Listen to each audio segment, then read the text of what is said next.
नमस्कार साथियों, निर्माण क्लासेज अयोध्या में आपका हार्दिक स्वागत है। हम उत्तर प्रदेश पीसीएस की विधि की 2018 के प्रश्न पत्र को हम लोग सॉल्व कर रहे हैं। उसके आज अगले चरण में हम लोग पहुंचते हैं। कुछ मिसलिनियस क्वेश्चन हैं, सीपीसी के हैं, टीपीए के हैं, तो इनको ज़रा देखते हुए कुछ बीच बीच में हम लोगों के छूट गए थे, उनको भी आज देख लेते हैं। ठीक है, पहला प्रश्न है, सीपीसी की कौन सी धारा है जो धन की डिक्री के निष्पादन में स्त्रियों की गिरफ्तारी का निरोध करती है। यानी कि स्त्रियों की गिरफ्तारी, अगर कोई धन की डिक्री की बात है, यानी कि रुपए पैसे लेना देना है, यानी कि जो जजमेंट डिबेटर है और जजमेंट होल्डर है, ठीक है, तो आप जानते हैं स्त्री से लेना है, जजमेंट डिबेटर है, उसके विरुद्ध डिक्री पारित हुई है, तो गिरफ्तारी का निरोध किया जाता है, या स्त्री की गिरफ्तारी का निरोध किया जाता है। वो कौन सी धारा है? तो सेक्शन 55, 56, 59 और 60 यहाँ पर ऑप्शन आपके दिए हुए हैं। तो अब देखते हैं हम लोग अपनी पिछली प्रक्रिया की तरह, क्या 55 क्या कहता है, 56 क्या कहता है, 59 क्या कहता है, 60 क्या कहता है, ताकि अगले प्रश्नों को भी हम मेंटेन कर सकें। अगली साल जो नेक्स्ट हमारा पेपर होने वाला है उसे भी हम मेंटेन कर सकें। तो हम देखेंगे 55 में गिरफ्तारी और निरुद्ध की बात कही जा रही है, यानी कि सेक्शन जो 55 हमारा है सीपीसी का, वो अरेस्ट एंड डिटेंशन की बात करता है। अरेस्ट एंड डिटेंशन की बात करता है। एक सामान्य नियम बताता है कि गिरफ्तारी और निरोध किया जा सकता है, ठीक है, डिक्री के निष्पादन में, एक जनरल रूल के रूप में। तो वो हमने देख लिया, ठीक है। और जब भी इसमें अगले हिस्से में लिखा है कि धन अगर दे दिया जाता है, जमा कर दिया जाता है, तो छोड़ भी दिया जाएगा, तमाम बातें हैं।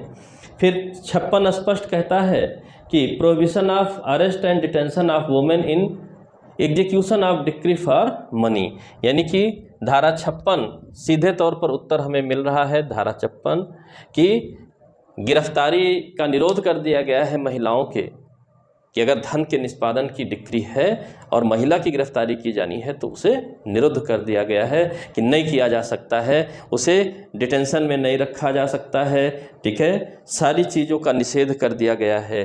तो धारा 56 हमारा उत्तर होगा। लेकिन हम 59 और 60 को भी देख लेते हैं। 59 में क्या लिखा हुआ है? 59 में लिखा हुआ है आपका, ठीक है, रुग्णता के आधार पर छोड़ा जाना। यहाँ पर लिखा है जो बीमार होगा छोड़ दिया जाएगा, जो बीमार होगा उसे छोड़ दिया जाएगा। यानी कि एग्जीक्यूशन ऑफ डिक्री में अगर कोई अरेस्ट एंड डिटेन हुआ है, अगर वो बीमार होता है तो उसे छोड़ दिया जाएगा। और 60 क्या कहती है? ठीक है, 60 कहती है अटैचमेंट एंड सेल के बारे में, ठीक है, अटैचमेंट एंड सेल के बारे में कहती है, ठीक है। धारा 60, तो धारा 60 में बताया गया है कि कौन सी वो संपत्तियां होंगी जिन्हें कुर्क किया जा सकेगा, विक्रय। भाई डिक्री दी गई है न्यायालय द्वारा, उसका एग्जीक्यूशन अगर वैल्यू नहीं मिलेगी तो कोई फ़ायदा नहीं है, तो किन्हीं जजमेंट डिबेटर्स की संपत्तियों को कुर्क और विक्रय भी करना पड़ेगा। अगर सीधे उंगली से घी नहीं निकलता है तो उंगली को टेढ़ा भी करना पड़ेगा। तो वही है, ठीक है, अरेस्ट एंड डिटेंशन है, ठीक है, अटैचमेंट एंड सेल है। ये तमाम रूल रेगुलेशन बनाए गए हैं कि न्यायालय की गरिमा को मेंटेन किया जाए, उसके द्वारा दिए गए डिक्री को मेंटेन किया जा सके, ठीक है। अगले हिस्से में चलते हैं, अगले प्रश्न में चलते हैं। बहुत सिंपल सी बात है। कौन सा वाद है जिसमें ये कहा गया कि आप जानते हैं इनहेरेंट पावर्स ऑफ कोर्ट की बात होती है धारा 151 में, ठीक है, सेक्शन 151 में इसकी बात होती है। प्रश्न उठ गया, मान लीजिए कि 151 के अंतर्गत जैसे न्यायालय कोई अंतर्निहित शक्तियों का प्रयोग करते हुए कोई कार्य करती है, और वहाँ पर प्रश्न उठ जाए कि धारा 151 यहाँ भाई आपने नहीं फॉलो किया, या ये है वो है, ये विधि के ही आधार पर कोई बात, तो पूछा गया है कि अंतर्निहित शक्तियाँ किस वाद में कहा गया कि न्यायालय को प्रदत्त नहीं की गई हैं बल्कि न्यायालय में अंतर्निहित हैं। आप जानते हैं सब्सटेंसिव क्वेश्चन ऑफ लॉ पर सुप्रीम कोर्ट में अपील की जाती है, ठीक है। तो इनहेरेंट पावर का इंटरप्रिटेशन करते हुए सुप्रीम कोर्ट ने किस वाद में कहा है कि धारा 151 हो या ना हो, धारा 151 दे नहीं रहा है, गिफ्ट नहीं कर रहा है कोर्ट्स को इनहेरेंट पावर्स, बल्कि इनहेरेंट पावर्स कोर्ट में खुद ब खुद होती हैं। यह किस वाद में कहा गया है, इसे पूछा गया है। तो इसमें बताया गया है कि आपको जानना चाहिए मनोहर लाल वर्सेस सेठ हीरालाल, 1962 का केस है ये सुप्रीम कोर्ट का। मनोहर लाल वर्सेस सेठ हीरालाल में इस बात को कहा गया कि इनहेरेंट पावर ऑफ दी जो कोर्ट्स होती हैं इनको गिफ्ट नहीं किया गया है बल्कि न्यायालय में स्वयं ही अंतर्निहित होती हैं। तो एक सिंपल सा प्रश्न है और आएगा आपका ये, बाकी 3 से नहीं मतलब है। मनोहर लाल वर्सेस सेठ हीरालाल, इसे आपको याद रखना चाहिए, फिर से आ सकता है। ठीक है, विकल्प बाकी विकल्प बदल सकते हैं। ठीक, अगला क्वेश्चन हम देखते हैं, सीपीसी से ही अगला क्वेश्चन भी है। निर्णित ऋणी के विरुद्ध यानी जो जजमेंट डिबेटर है उसके विरुद्ध गिरफ्तारी का वारंट न्यायालय द्वारा रद्द किया जा सकता है। किस आधार पर रद्द किया जा सकता है? गंभीर बीमारी के आधार पर, पुत्र के विवाह में उपस्थिति के लिए, आम चुनाव में मतदान के लिए, उपरोक्त में से कोई नहीं।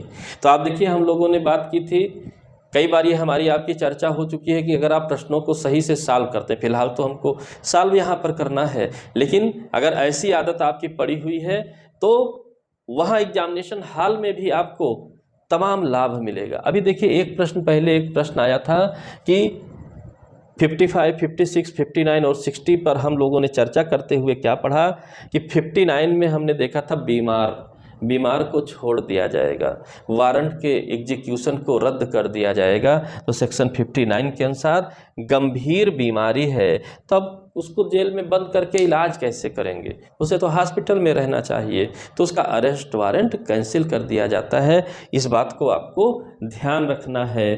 ठीक है, यह चीज़ लिखा हुआ है, यह चीज़ लिखा हुआ है। हाँ, लेकिन जब सही हो जाएगा तब फिर से पकड़ लेंगे। सेक्शन 59 में लिखा हुआ है और अंतिम हिस्से में लिखा हुआ है कि पुनः गिरफ्तार किया जा सकेगा, यानी इलाज करा लीजिए, उसके बाद आपको गिरफ्तार किया जा सकेगा। ठीक है, ऐसी बात कही गई है। अगले प्रश्न में आते हैं सीपीसी के। धारा 114 किसके साथ पढ़ें? Order 46 rule 1, order 47 rule 1, order 47 rule 3, order 41। बड़ा अच्छा क्वेश्चन है, यहाँ से भी लगातार हमारा प्रश्न आता रहता है। अब अगर लगातार हमारा प्रश्न आता रहता है तो हम किस प्रकार से मेंटेन करेंगे, क्या जानेंगे, क्या नहीं जानेंगे। तो अगर हम देखते हैं, ठीक है, तो आदेश 46 नियम 1 में क्या लिखा हुआ है? रेफरेंस लिखा हुआ है। यहाँ क्या लिखा है? रेफरेंस। ठीक है, निर्देश लिखा हुआ है।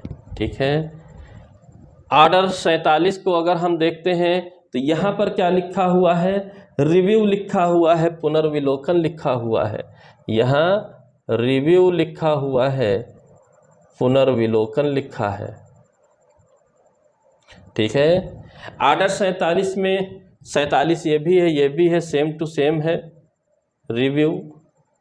ठीक, और ऑर्डर 41 की अगर हम बात करते हैं तो ऑर्डर 41 में आपका अपील लिखा है, फर्स्ट अपील लिखा है।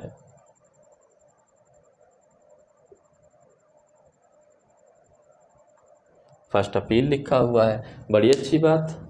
अब देखें तो जब हम सेक्शंस को पढ़ते हैं तो ये रेफरेंस 113 में लिखा हुआ है और ये रिव्यू 114 में लिखा है। आंसर हमारा मिल गया। सेक्शन 114 को किसके साथ पढ़ना चाहिए? 47 रूल 1, बाकी 3 से कोई मतलब नहीं है। ठीक है, तो फर्स्ट अपील 96 में लिखा हुआ है। आंसर हमारा सीधा है। पढ़ने का तरीका समझिए, अगली बार यही क्वेश्चन घुमा करके पूछेगा, आपका पूछ लेगा कि सेक्शन 96 को किसके साथ पढ़ना चाहिए, सेक्शन 113 को किसके साथ पढ़ना चाहिए। तो बात को समझेंगे, चीज़ें आसान हो जाएंगी। तो सीधा सीधा हिसाब किताब है कि बी आंसर हमारा होगा। 114 को आदेश 47 ऑर्डर 47 रूल 1 के साथ पढ़ा जाना चाहिए। सिंपल सा प्रश्न है। ठीक है, अगले हिस्से में आते हैं। कौन सा वाद है? समन के तामील के 90 दिन के बाद भी लिखित कथन प्रस्तुत कर सकते हैं। यानी कि वाद पूछा हुआ है, कौन सा ऐसा वाद है जिसमें 90 दिन के बाद भी हम प्रस्तुत कर सकते हैं लिखित कथन, क्योंकि लिखित कथन के अपने एक नियम दिए हुए हैं, उसके अनुसार ही हमें काम करना है। ठीक है, उसके अनुसार ही सामान्य तौर पर लिखित कथन 90 दिन के भीतर प्रस्तुत कर दिया जाना चाहिए, लेकिन अप्रत्याशित कंडीशंस की भी चर्चा होती है, इसीलिए मामला इतनी लंबे तक गया, तो सुप्रीम कोर्ट तक गया। कैलाश वर्सेज ननकू के बाद में, ठीक है, कैलाश वर्सेज ननकू के बाद में कहा गया कि समन की तामील 90 दिनों के पश्चात भी, ठीक है, तामील के 90 दिनों के पश्चात भी किया जा सकता है, किया जा सकता है। तो इस चीज़ को आप समझे रहिए, कैलाश वर्सेज ननकू उत्तर है आपका। ठीक है, समन की तामील 90 दिन, ठीक है, हो जाए, उसके बाद भी लिखित कथन प्रस्तुत कर सकते हैं। ठीक है, तो सिंपल सी बात है, सामान्य नियम।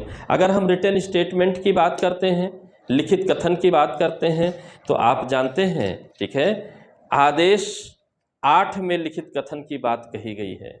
ठीक है, ये किससे रिलेटेड है? इस लिखित कथन की अगर हम बात करें तो ऑर्डर 8, आदेश 8 में आपको कहा गया है, क्या बताया गया है? Written statement set off and counter claim. यहाँ पर बताया गया है, ठीक है, कि 30 दिन 90 दिन की 2 लिमिट्स बताई गई हैं, 30 डेज 90 डेज। ठीक है, कि क्या कहा गया है? कहा गया है कि 30 दिन के भीतर शामिल तामील किए जाने के 30 दिन के भीतर प्रतिरक्षा का लिखित कथन किया जा सकेगा। ठीक है, लेकिन अगर 30 दिन की अवधि के भीतर असफल रहता है तो न्यायालय द्वारा जो भी, ठीक है, ऐसे कारणों को लेखबद्ध करके फाइल किया जाएगा, अंक्यात किया जाएगा। ठीक, 90 दिन के पश्चात का नहीं होगा। ठीक है, नहीं होगा। लेकिन आप जानते हैं कि तमाम बार कोई ऐसी मजबूरियां हो सकती हैं जिसकी वजह से यह फॉलो ना हो पाए, तो फॉलो ना हो पाए तो अप्रत्याशित रूप से, जैसे अभी हाल फिलहाल में लॉकडाउन लगा था, मान लीजिए लॉकडाउन लगने के पहले समन की तामील हुई है, फिर कोर्ट बंद चल रही हैं, ठीक है, वर्चुअल काम चल रहा है, अति ज़रूरी कार्य चल रहे हैं। ठीक है, तो फिर क्या होगा? 90 दिन भी पार हो जाएगा। ठीक है, बहुत सी चीज़ें, कंडीशंस हो सकती हैं। ठीक है, उनके आधार पर ये बना गया कि ऐसा नहीं है, इसके बाद भी हो सकता है, बस सेटिस्फाई होना चाहिए कि हाँ जस्ट है कि नहीं, न्यायपूर्ण है कि नहीं। ठीक, दस्ती समन की बात की गई है। अगला क्वेश्चन है, दस्ती समन वादी को किस ऑर्डर रूल के तहत दिया जा सकता है? Order 5 rule 9A, order 5 rule 9, order 4 rule 7, order 6 rule 6। ये हर साल पूछा जाता है। ठीक है, अब हर साल पूछा जाता है तो जरा हम लोग देख लेते हैं। ठीक है, अगर ऑर्डर 5 रूल 9 की हम बात करें, ऑर्डर 5 रूल 9 की बात करें, 9A की बात करें, ठीक है, तो 9A में आपको स्पष्ट दिया हुआ है, ठीक है, तामील के लिए वादी को समन देना। इसमें लिखा है वादी को समन देना। ठीक है, आंसर तो हमको मिल गया, आंसर हमें मिल गया, यही होगा 9A। अमेंडमेंट करके जोड़ा गया है आपका।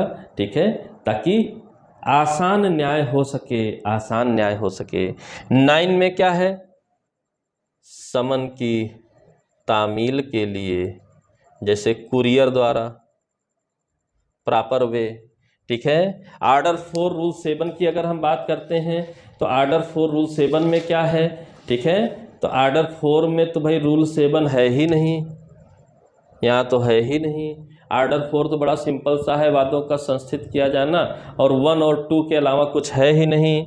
ऑर्डर 6 रूल 6 की अगर हम बात करते हैं, आदेश 6 रूल 6 की अगर हम बात करते हैं तो आदेश 6 के रूल 6 में लिखा हुआ है पूर्वभाव शर्त, कंडीशन प्रेसिडेंट, क्योंकि आदेश 6 संबंधित है, प्लीडिंग से संबंधित है ये,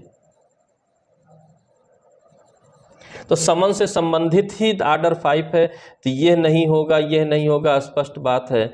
9A होगा कि 9 होगा? प्रॉपर वे 9 में है, स्पेशल दस्ती समन 9A में है। सिंपल सी बात, कहीं से कोई कंफ्यूजन होने की स्थिति है ही नहीं। ठीक है, मोस्ट इजीएस्ट क्वेश्चन है। अगर कोई गलती करता है तो ये उसकी गलती होगी, व्यक्तिगत गलती होगी, दूसरे की गलती नहीं होगी। इस बात को आपको ध्यान रख करके चलना है। ठीक है, अगले प्रश्न की ओर चलते हैं। अगला प्रश्न है आपका, दूधनाथ पांडे वर्सेज उत्तर प्रदेश राज्य किससे संबंधित है? ठीक है, सिंपल सा प्रश्न है, सिंपल सा आंसर है, इसमें हमें आपको ज़्यादा दिमाग नहीं लगाना है, सीधा सीधा उत्तर है, अन्यत्र उपस्थिति से संबंधित है। ठीक है, प्लिया फेलिबाई से संबंधित है, प्लिया फेलिबाई से संबंधित है, दुथनाथ पांडे का जो है यह बात। ठीक है, अब बात आई प्लिया फेलिबाई होता क्या है, अन्यत्र उपस्थिति होता क्या है। अपराध के समय अगर किसी पर आशंका है, इतनी दूरी हो, कहीं ऐसी जगह पर हो कि संभव ना हो कि अपराध के समय वहाँ पर उसकी पहुँच संभव है, अगर ऐसा कोई साबित करता है, ठीक है, तो वो ठीक है मान लिया जाएगा कि अपराध में इन्वॉल्व नहीं था। और ये अन्यथा सुसंगत तथ्य है, ठीक है, सेक्शन 11 से रिलेटेड है, अन्यथा सुसंगत। बहुत सी ऐसी चीज़ें होती हैं जो सीधे तौर पे सुसंगत नहीं होती हैं, अदरवाइज जो है रेलिवेंट हो जाती हैं, उनसे संबंधित धारा 11 है, उसी का केस है दुधनाथ पांडे, अन्यत्र उपस्थिति का तर्क दिया जाता है। ठीक है, फिर अगला है लिखित संविदा एवं स्थानीय प्रथा के अभाव में कृषि पट्टे की अवधि क्या होगी। अगर हम कृषि पट्टे की अवधि की बात करें तो सेक्शन 106 इससे संबंधित है, और कृषि पट्टे आप जानते हैं वर्षानुवर्षी होते हैं। ठीक है, कृषि पट्टे आप जानते हैं वर्षानुवर्षी होते हैं, जिसके लिए धारा 111 में जो है 106 में लिखा हुआ है, ठीक, कि यदि लिखित संविदा या स्थानीय प्रथा का अभाव है तो कृषि या विनिर्माण प्रयोजन के लिए स्थावर संपत्ति का जो पट्टा होगा वो वर्षानुवर्षी पट्टा होगा, यानी कि एक वर्ष से एक वर्ष में आगे बढ़ता रहता है, इस बात को आपको ध्यान रखना है। ठीक है, वर्षानुवर्षी पट्टा होगा। ठीक, धारा 106 से रिलेटेड है, इस बात को आप जाने रहिए। ठीक, अगला क्वेश्चन भी टीपीए से है, प्रतिस्थापित प्रतिभूति का सिद्धांत कहाँ पर दिया हुआ है। ठीक है, एक सिंपल सा प्रश्न है, प्रतिस्थापित प्रतिभूति का सिद्धांत कहाँ दिया हुआ है। तो अगर हम इसके लिए चलते हैं तो यहाँ पर हमारी कुछ धाराएं लिखी हुई हैं, धारा 72, धारा 73, धारा 74, धारा 75, ऐसा कुछ लिखा हुआ है प्रतिस्थापित प्रतिभूत। तो जरा हम देख लेते हैं कि कहाँ पर है। ठीक है, तो उसके लिए जब हम पढ़ना शुरू करते हैं, ठीक है, प्रतिस्थापित प्रतिभूत यानी कि ट्रांसफर ऑफ प्रॉपर्टी एक्ट में provides for the doctrine of substituted security, doctrine of substituted security. तो अगर हम देखते हैं तो 72 में लिखा है सकब्जादार के अधिकार। ठीक है, जो कब्जेदार है इसके राइट्स के बारे में लिखा हुआ है, कोई बात नहीं, सकब्जाधार अधिकार के बारे में लिखा हुआ है। तो जो कब्जेदार के राइट्स हैं उनके बारे में हम ऐसा नहीं कह सकते हैं कि यह कैसे अधिकार हैं। ठीक है, प्रतिस्थापित प्रतिभूति का अधिकार है, ऐसा हम नहीं कह सकते हैं। धारा 73 लिखा हुआ है। ठीक है, धारा 73 लिखा है राजस्व के लिए किए गए विक्रय के आगमों पर या अर्जन पर प्रतिकर पर अधिकार। ठीक है, राजस्व के लिए जो भी हो, right to proceeds of revenue sale और कंपनसेशन ऑन एक्विजिशन, इसी को कहते हैं प्रतिस्थापित। एक को हटाकर दूसरे को स्थापित करते हुए जो सिक्योरिटी होगी उसके अधिकार की बात कहते हैं। जहां कोई बंधक संपत्ति या उसका भाग कोई हित संपत्ति में राजस्व की बकाया लोक प्रकृति के अनुप्रभार शोध भाटक देने में असफलता के कारण बेचा जाता है, तो ऐसी असफलता बंधकदार के किसी व्यतिक्रम से उत्पन्न नहीं हुई है। वहाँ बंधकदार उस बकाया और विधि द्वारा निर्दिष्ट सब प्रभारों और कटौतियों के संदाय के पश्चात विक्रय आगमों में जो कुछ अधिशेष रहे उसमें से बंधक ऋण के पूर्णता या भागता की दिए जाने का दावा करने का हकदार होगा। यानी कि पहले राजस्व वसूला जाएगा, फिर आपका बंधक धन आपको वापस मिलेगा। प्रतिस्थापित प्रतिभूति का सिद्धांत यानी कि राजस्व पहले और आपको रिप्लेस कर दिया गया है उसके बाद। ठीक है, यानी कि प्रतिस्थापित प्रतिभूति का सिद्धांत देखा जाए तो हमारा आंसर क्या हुआ, 73 में है। ठीक, 74 भी देख लेते हैं, निरसित हो गया। 75 भी देख लेते हैं, ये दोनों तो निरसित ही हो गए। 72, 73 में ही खाली हमें दिमाग लगाना था, वो भी 72 कब्जादार के जो है अधिकारों की बात है। सिंपल सा क्वेश्चन है, बात को समझिए, आसान रहेगा। रटने की जगह प्रश्न को सही तरीके से सॉल्व करने की आदत डालिए, बहुत ही अच्छा आपके लिए रहेगा। ठीक है, फिर एक सिंपल सा क्वेश्चन आया है, चैप्टर नंबर पूछा है, चुनाव का सिद्धांत निर्वचन, ठीक है, का जो सिद्धांत है आपका, ये किस अध्याय में दिया गया है। ठीक है, ये किस अध्याय में दिया गया है। तो अगर हम चुनाव के सिद्धांत की बात करते हैं, ठीक है, कि चुनाव का सिद्धांत किस धारा में है, ठीक है, तो इस चुनाव के सिद्धांत में सेक्शन 35 आता है, टीपीए एक्ट का सेक्शन 35 आता है। और आप जानते हैं चैप्टर 2, ठीक है, 5 से लेकर के 53A तक है, तो चैप्टर 2 में आता है सेक्शन 35, इसलिए हमारा उत्तर क्या होगा, चैप्टर 2 होगा। ठीक है, सिंपल सा प्रश्न है, सिंपल सी बातें हैं, करने का तरीका यदि आपको पता है तो आपको किसी भी प्रकार की समस्या नहीं रहेगी, और इसी बात को हमें ध्यान देना रहता है। ठीक है, और इस बात पर जो भी ध्यान देता है उससे गलती नहीं होती है। ठीक है, हम लोगों की सीरीज़ कुछ दिन से ब्रेक थी, कोई बात नहीं। ठीक है, वीडियो या लाइव क्लास के रूप में आपको पूरी सीरीज आपकी 2018 की मिलेगी, 2018 यूपी पीसीएस के विद की भी और जीएस की भी।